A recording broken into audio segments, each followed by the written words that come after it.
चलिए शुरू करते हैं आज का क्लास। और आज जैसे कि कल आप लोग को वॉइस का एक डेमो दिया था, आज आपको नरेशन का भी डेमो दिया जाएगा। नरेशन भी आज आपको सिखाते हैं। कल जैसे आप डेमो में ही बहुत सारे क्वेश्चन बना लिए थे और बना सकते हैं। जो लोग नहीं देखे हैं वो एक बार जाकर देख लेंगे। वॉइस का डेमो क्लास कल पढ़ाई हुई थी और आज हम लोग नरेशन के बारे में बात करेंगे। तो नरेशन को कुछ अलग स्टेप और अलग ध्यान से जानना है, क्योंकि नरेशन जो है वो बड़ा ही अलग चैप्टर है। तो थोड़ा सा डिफिकल्ट इसको कहते हैं। हालांकि मैं जब पढ़ाऊंगा तो आपको डिफिकल्ट नहीं लगेगा, लेकिन डिफिकल्ट इसलिए कहते हैं क्योंकि उसमें मेन चीज है सारा कॉन्सेप्ट समझने की देर है। तो आइए शुरू करते हैं, समझने की कोशिश करते हैं। इसको हम बोलते हैं रिपोर्टेड स्पीच। क्या बोलते हैं? रिपोर्टेड स्पीच, जिसको हम नरेशन के नाम से जानते हैं। अब नरेशन क्या होता है, आइए जरा समझते हैं। तो नरेशन समझने के लिए सबसे पहले आपको सीरीज वाइज सारा क्लास दिया जाएगा, बट आज थोड़ा सा नरेशन का कुछ बच्चों का जोड़ करके सर थोड़ा नरेशन के बारे में भी बताइए। तो आज हम लोग नरेशन के ऊपर डिस्कस करने वाले हैं। और इसमें क्या है, नरेशन का क्वेश्चन आपको बनाना है। तो नरेशन का क्वेश्चन बनाने के लिए आपको कुछ चीजों को समझना बहुत जरूरी है। आइए नरेशन समझने के लिए मैं आपको कुछ चीजों को बताऊंगा। मान लीजिए कि यह ए है, यह बी है और यह सी। तीन दोस्त हैं, एक का नाम ए है, एक का नाम बी है, एक का नाम सी। ए बी से कहता है कि मैं खुश हूं। क्या हूं? मैं खुश हूं। तो ए ने बी से कहा। जब बी से मिलता है और सी, तीनों दोस्त हैं, तीनों एक दूसरे को जानते हैं। सी बी से पूछता है कि ए ने क्या कहा। अब बी यहां पे ध्यान से दिया, ये है आपका स्पीकर, यानी ये है वक्ता, ये है आपका लिसनर यानी श्रोता, सुनने वाला। तो इसने कहा, इसने सुना। अब इसने जो सुना, इसके पास कुछ जानकारी आ गई एक के विषय में कि एक क्या है।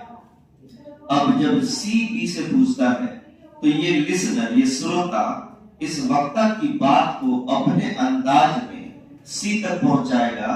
तो सी बन जाएगा लिसनर, श्रोता, और बी जो है श्रोता से बन जाएगा स्पीकर, वक्ता बन जाएगा, वक्ता। अब ध्यान सुनिएगा, मैं खुश हूं।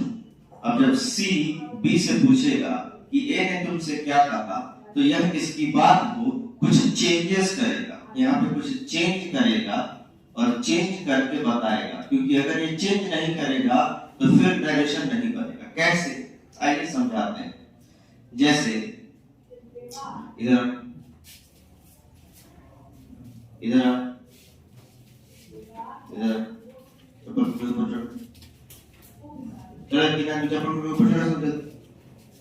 यहाँ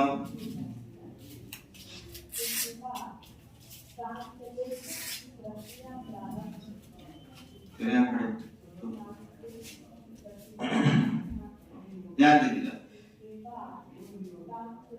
यह ए है, यह बी है, यह सी है। आइए समझते हैं नरेशन कैसे बनता है। तुम बोलो मैं खुश हूं। मैं खुश हूं। जोर से बोलो। मैं खुश हूं। और जोर से बोलो। मैं खुश हूं। इसने तुमसे क्या कहा? मैं खुश हूं। मैं खुश हूं। तो तुम खुश है कि ये खुश है? ये खुश है। ठीक है ना? तो सी, तुम बी से पूछो कि ए ने तुमसे क्या कहा? ए ने तुमसे क्या कहा? उसने कहा मैं खुश हूं। तू खुश है कि वो खुश है? वो खुश है। तो बोल कि वह खुश है। वो खुश है। अगर तू कहेगा कि मैं खुश हूं, तो नरेशन कैसे बना? इसने इससे कहा, ये डायरेक्ट स्पीच। ध्यान सुनना, इसने इससे कहा, ये डायरेक्ट स्पीच, और इसने इससे बताया, ये इनडायरेक्ट स्पीच। यानी इसने इसे डायरेक्ट कहा कि मैं खुश हूं। मैं खुश हूं। अब तू जान गया कि यह खुश है। अब सी तुमसे पूछ रहा है कि सी पूछ रहा है, ए कहा कि मैं खुश हूं। बी ने सुन लिया कि ए ने क्या कहा। अब सी बी से पूछता है कि बोल कि ए ने क्या कहा। ए ने क्या कहा? वह खुश है। वह खुश है। अगर ये कह देगा कि मैं खुश हूँ तो नरेशन नहीं बनेगा। क्यों? क्योंकि जब ई कहेगा मैं खुश हूँ तो ई अपना बोध कराएगा, जबकि इसको बोध कराना है इसका कि यह खुश है। तो इसने इससे कहा वो डायरेक्ट स्पीच, और इसने इससे बताया यह इनडायरेक्ट स्पीच। तो ये बी का भूमिका बहुत बड़ा है, क्योंकि अगर ये चेंजेस नहीं करेगा तो नरेशन कभी बनेगा नहीं। जैसे कहो कि मुझे भूख लगी, मुझे भूख लगी है, तुम पूछो कि ए ने तुमसे क्या कहा, मैंने तुमसे क्या कहा, उसको भूख लगी, बस सीख गया नरेशन। क्या दिक्कत? अगर ये कहे कि मुझे भूख लगी है तो इसको भूख लगी है कि इसको भूख लगी है? तो उसको भूख लगी है तो ये कैसे कह देगा कि मुझे भूख लगी? तो बदलना जरूरी है। अगर ये कहेगा कि मुझे बाथरूम लगा है, कहा मुझे बाथरूम लगा है, मुझे बाथरूम लगा है, पूछो कि ये ने तुमसे क्या कहा, उसको बाथरूम लगा कि तुमको लगा है? उसको लगा। तो तुम्हारा नहीं लगा है? समझ में आ गया? यही है नरेशन का कहानी का वर्ड। समझ में आ गया है? बहुत लोगों को नहीं समझ में इसलिए आता है क्योंकि समझाने का तरीका ही कुछ अलग होता है ना। तो यहाँ बदलना बहुत जरूरी है कि आप ध्यान से सुनना, कुछ चीजों को सिखाते हैं। चार कंपोनेंट जानना जरूरी है। चार कंपोनेंट क्या है ध्यान से देखो। जैसे ए ने बी से जो कहा इसको कहेंगे डायरेक्ट स्पीच। क्या कहेंगे? और बी ने जो सी से कहा ये क्या कहलाएगा? Indirect speech. यानी इसने डायरेक्ट का और इसने इनडायरेक्ट का, इसकी बातों को घुमा फिरा कर इसने बताया, इसलिए ये इनडायरेक्ट कहलाया। इसने अपनी बात को डायरेक्ट कह दिया तो ये डायरेक्ट कहलाया। यानी अब यहाँ पे कंपोनेंट के बारे में बात करेंगे। कंपोनेंट क्या होता है आओ यहाँ समझा दें। ये है स्ट्रक्चर। यहाँ पे हम लेंगे सेंटेंस बनाने के लिए सब्जेक्ट प्लस भी और subject plus v plus o, और यहाँ पे हम ले लेंगे subject plus verb plus other word, या subject plus helping verb plus main verb plus other word, या ले लेंगे subject plus helping verb not plus main verb plus. यानी ये दोनों जो है यह बन गया अफर्मेटिव और ये बन गया निगेटिव। इसको कहते हैं जनरल स्ट्रक्चर। जनरल स्ट्रक्चर का मतलब हो गया कि ये जनरल पद्धति से पढ़ा रहा है, ये स्पेशल नहीं है। जनरल जो होता है, जब जनरल स्ट्रक्चर की बात करते हैं तो उसमें असर्टिव और निगेटिव आता है। असर्टिव दो प्रकार का होता है, Ram goes to Patna, Ram is going to Patna, Ram is not going to Patna, Ram does not go to Patna. तो असर्टिव और निगेटिव दो स्ट्रक्चर लेके चलेंगे। इसको कहेंगे टाइप 1, टाइप कहेंगे टाइप 2। अब यहाँ से यहाँ तक की जो दूरी होगी ये कहलाएगा आपका क्या कहेंगे, ये कहलाएगा रिपोर्टिंग स्पीच। और ये जो है ये कहलाएगा रिपोर्टिंग वर्ब। क्या कहलाएगा? और यहाँ से यहाँ तक की दूरी जो है ये कहलाएगा रिपोर्टेड स्पीच।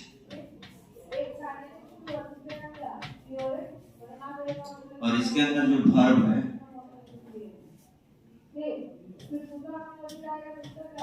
ये कहलाएगा वर्ब ऑफ रिपोर्टेड स्पीच। ये डायग्राम, चार कंपोनेंट जानना जरूरी है। 1 2 3 4, जिसमें सबसे महत्वपूर्ण अगर कोई है तो वो है रिपोर्टिंग वर्ब, क्योंकि यही आगे का रास्ता तय करता है कि आगे क्या करना है। ठीक है, तो पहले आपको समझना है कि इसको कैसे बनाया जाता है, क्वेश्चन कैसे आएगा। तो क्वेश्चन आपको ऐसा ही दिया रहेगा, ये डायरेक्ट, ये फॉर्मूला जो है ये डायरेक्ट स्पीच का है, डायरेक्ट स्पीच का है। क्वेश्चन ऐसा ही दिया रहेगा। अब इसको कहते हैं कॉमा, और ये जो है इसको कहते हैं इन्वर्टेड कॉमास, इन्वर्टेड कॉमास। ठीक है, ये हो गया आपका रिपोर्टिंग स्पीच, ये हो गया रिपोर्टेड स्पीच, ये हो गया verb of reported speech, mega reporting पर सबसे इम्पोर्टेंट क्या है? तो ये पहले एकदम था डायग्राम को उतार जल्दी से, फिर आगे बात करते हैं।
चलिए हो गया।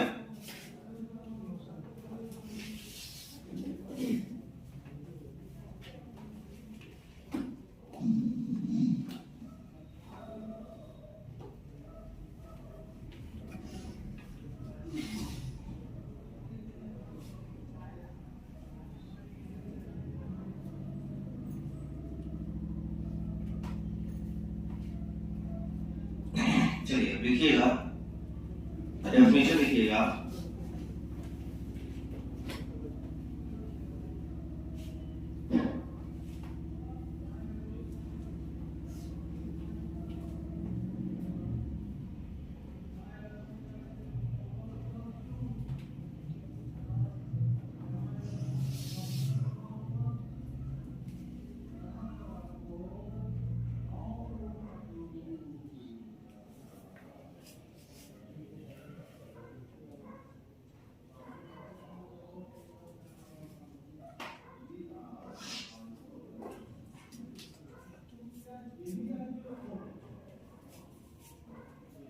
चलिए लिखिएगा, the narration is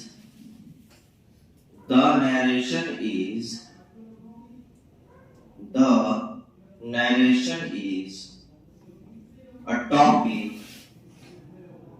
The narration is a topic. The narration is a topic. The narration is a topic that deals with that deals with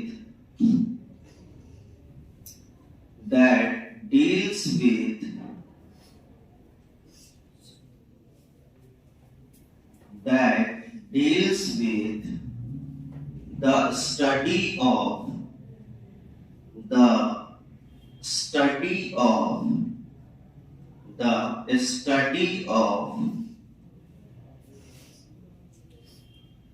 expressing the idea, expressing EXPRESSING,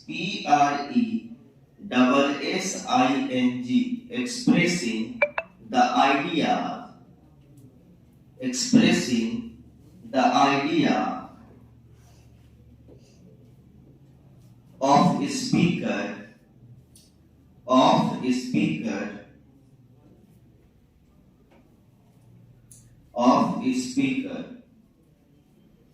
full stop के बाद लिखिएगा,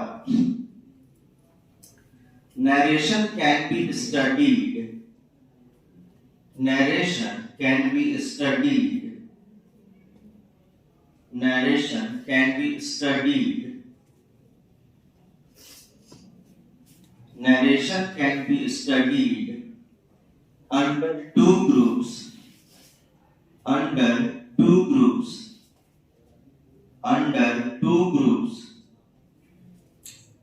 Number one, direct speech, indirect speech, direct speech, indirect speech. अब एक number में लिखिएगा,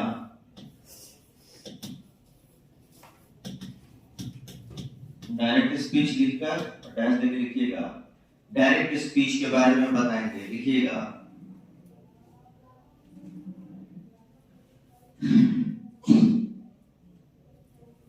direct speech के बारे में लिखेंगे।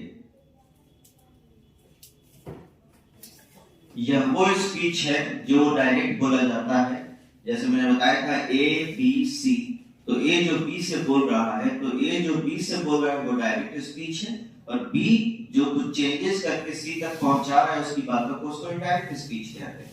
ऐसा इसलिए होता है क्योंकि अगर एग्जैक्ट वर्ड बोल दिया जाएगा तो फिर नरेशन नहीं बनेगा। मैं तुमसे कुछ कहूं और तुम वही बात जाकर किसी और को अगर बताओगे, तो जैसे मैं कहूं कि मैं बीमार, ठीक है, तो तुमसे कोई पूछेगा कि एबी सर ने क्या कहा, तो तुम क्या कहोगे कि वह बीमार है कि मैं बीमार हूं। अगर तुम बीमार हो तो तुम बीमार हो गए ना जी, जबकि बीमार मैं हूं, तो इसलिए चेंजेस करना जरूरी है, और चेंजेस करने को ही इनडायरेक्ट स्पीच कहा जाता है। तो डायरेक्ट स्पीच का डेफिनेशन लिखिएगा सवाल में, in this case in this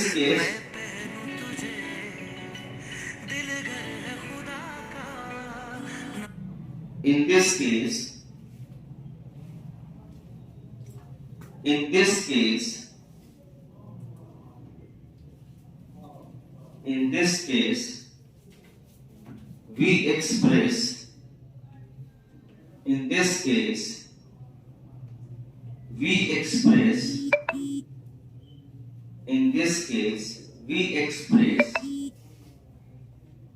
the exact word, exact words. In this case, we express the exact words of the speaker, exact words of the speaker.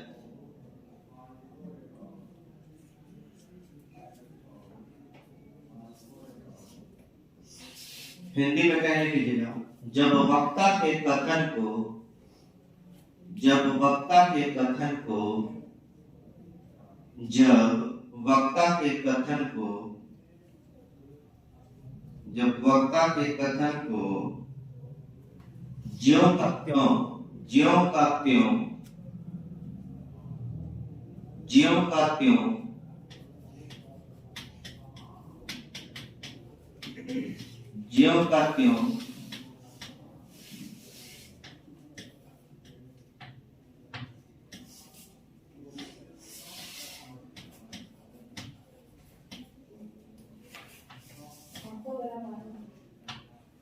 ज्यों का त्यों व्यक्त किया जाए, ज्यों का त्यों व्यक्त किया जाए।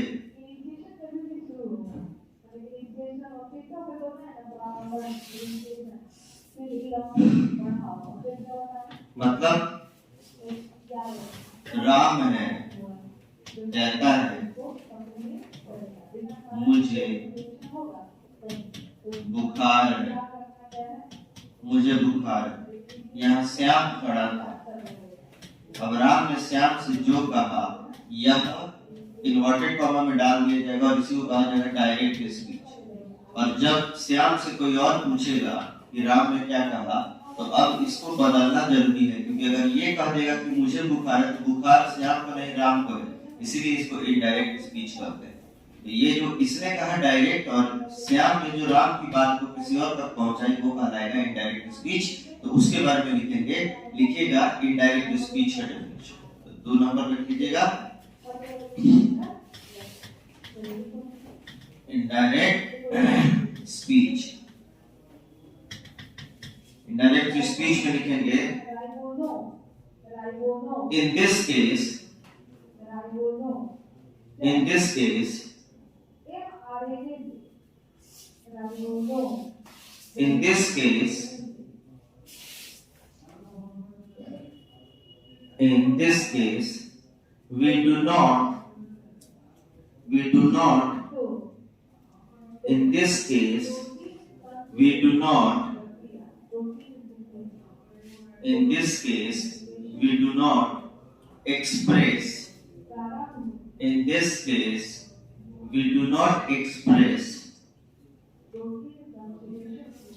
in this case we do not express the exact words of the speaker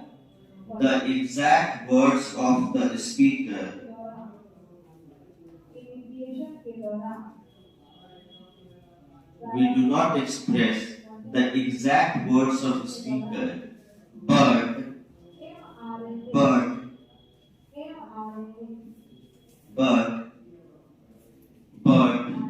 we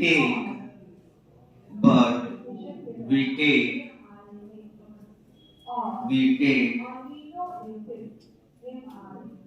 the same sense of the statement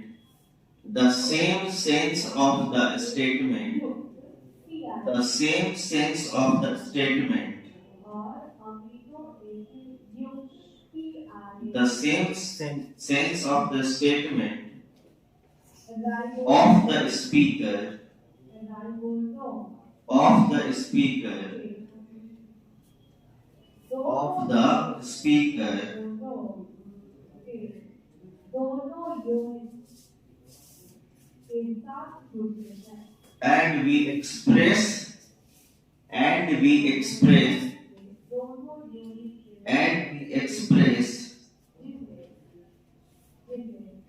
and we express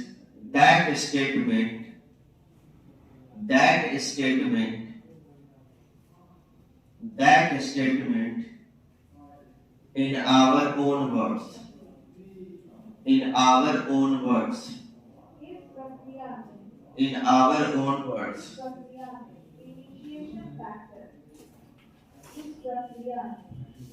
Hindi में लिखेंगे जब वक्ता के कथन को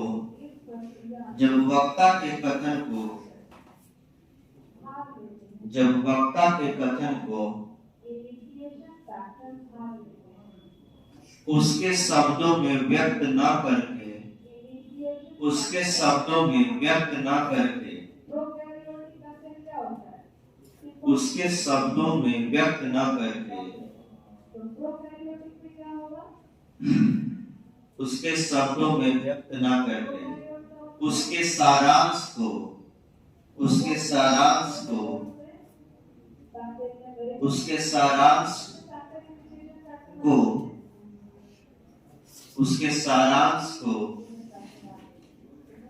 उसके सारांश को लेकर, उसके सारांश को लेकर अपने अपने अपने शब्दों में व्यक्त किया जाए, अपने शब्दों में व्यक्त किया जाए, अपने शब्दों में व्यक्त किया जाए।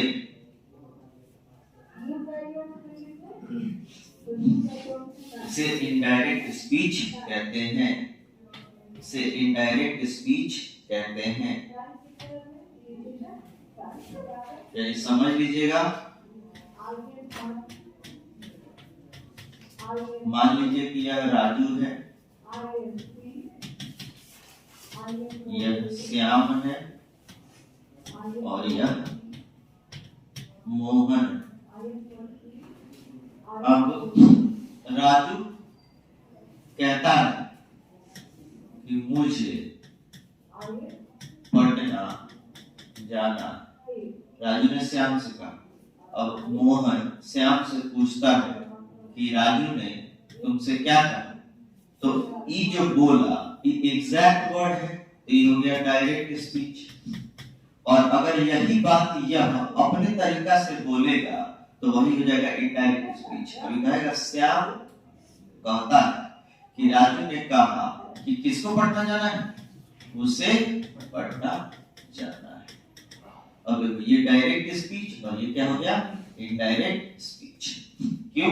क्योंकि यह एग्जैक्ट वर्ड जो ज्यों का त्यों बोला गया है और इसी को, इसके सारांश को लेकर अपने भाषा में बोलने की प्रक्रिया को इनडायरेक्ट स्पीच कहते हैं।